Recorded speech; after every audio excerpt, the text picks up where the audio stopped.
अस्सलाम वालेकुम।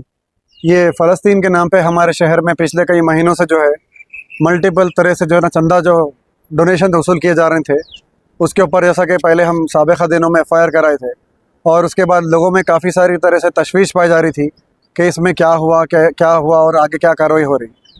और बीच में मीडिया में रिपोर्ट्स भी आ रहे थे कि हाई कोर्ट से अकाउंट्स फ्रीज़ हुए बोल के।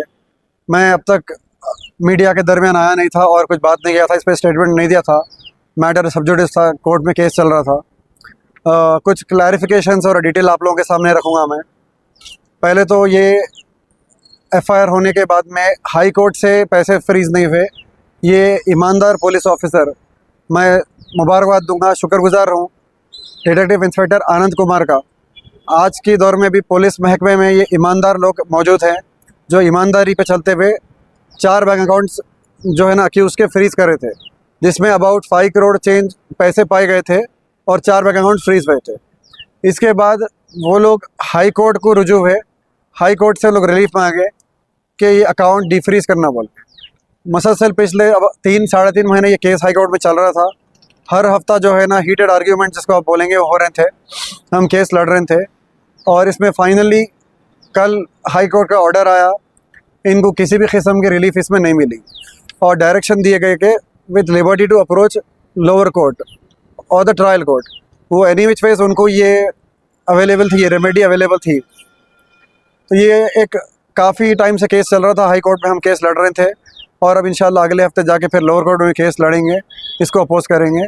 और एज ऑफ नाउ 5 करोड़ चिल्लर जो पैसे सीज हुए थे, ये पैसे जो है ना फ्रीज़ होके रहेंगे, फ्रीज़ रहेंगे, मतलब डिफ्रीज़ नहीं होंगे।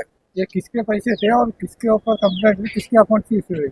ये HYC हैदराबाद यूथ करेज के नाम से जो है ना जो लोग फंड्स कलेक्ट कर रहे थे, सलमान और अयूब बोल के है, इनके जो पास पे ये था, इनके अकाउंट्स में ये जो है ना फ्रीज़ हुए।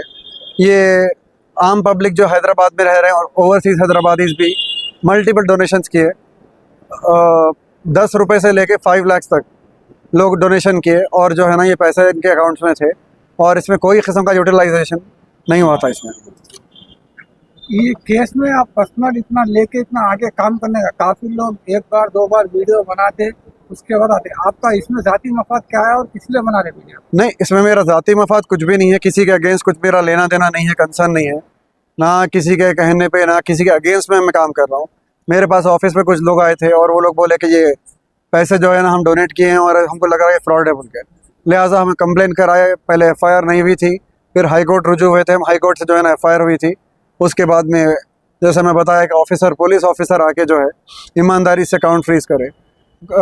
कई तरीके के जो है हमारे पे प्रेशराइज़ करने की कोशिश की गई ये पिछले कुछ महीनों में, और पुलिस महकमे में भी काफ़ी तरह से उनको प्रेशराइज़ करने की कोशिश की गई, लेकिन ईमानदार पुलिस ऑफिसर अभी भी बाकी है। ईमानदारी से उन्होंने काम करके बैंक अकाउंट फ्रीज़ करे थे।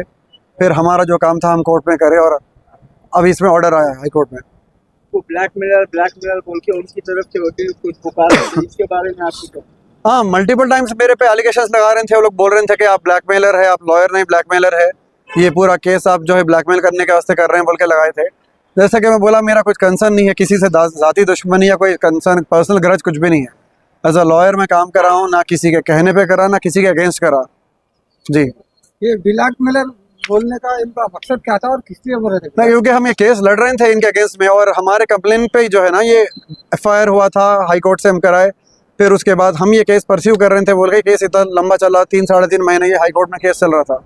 ये केस में और आगे तो देंगे नहीं, यहाँ तो स्टॉप नहीं, आगे फिर ये ट्रायल कोर्ट में हम केस देखेंगे। अभी ये ट्रायल कोर्ट में केस चलेगा। हाई कोर्ट से तो इनको कोई रिलीफ नहीं मिली। जो पैसे 5 करोड़ चेंज जो अमाउंट फ्रीज हुआ था वो फ्रीज ही रहेगा एज ऑफ नाउ। इसमें सारी 5 करोड़ बोल के आवाज के पीछे और कुछ जी, इसमें ये जो अमाउंट है ये सिर्फ बैंक ट्रांजैक्शन या ऑनलाइन जो उनको डोनेशंस मिले वो है।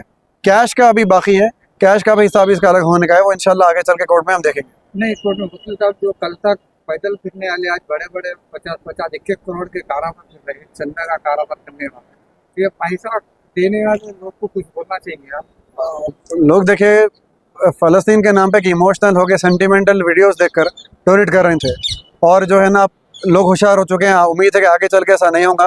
और एक हैदराबाद में जो एक ट्रेंड बन गया आजकल, ये जो पैसे कमाना इजी मनी जो हो गया है, ये आगे चल के उम्मीद है बंद हो जाएगा। अभी अब ये केस करने के बाद इन लोगों के बाद और कुछ संदे के धंधे वाले बाहर है। कल तक ये ऑटो चलाने वाला, आज 50-50 लाख 60-60 लाख की गाड़ी में फिर रहा। जी, मैं भी सुना ऐसा लोगों से, मीडिया वालों से सुना हूँ मैं। इतने महीनों से तो मैं मीडिया में आया नहीं था, इस दरमियान बात नहीं करा क्योंकि केस चल रहा था, हाई कोर्ट में हम केस लड़ रहे थे और मसलसल हर हफ्ता आज हियरिंग हो रही थी इस केस की और इंशाल्लाह आगे भी लड़ेंगे हम। कुछ मैसेज देना चाहिए कि ये लोग जो चंदे का कारोबार कर रहे हैं, जो आवाम को पैसे डाल रहे हैं, उनको कुछ मैसेज पहुंचेंगे आप? नहीं, आप लोग जो पैसे डाल रहे हैं उनसे मैं गुजारिश है कि आगे आप मत करिए साहब, बार बार जो है आप फ्रॉड का शिकार मत बनिए। और ये कामयाबी है, आप लोगों के सामने चीज़ें आई कि जो है ना 5 crore plus amount in no time आए थे पैसे इनके अकाउंट में। कुछ महीनों के अंदर 5 करोड़ रुपए जो जमा हुए हैं, एक बड़ी रकम है। और आगे से आप लोग होशियार रहिए, चौकन्ने रहिए, पैसे मत डोनेट करिए और इंशाल्लाह आगे देखेंगे हम क्या होता है केस में।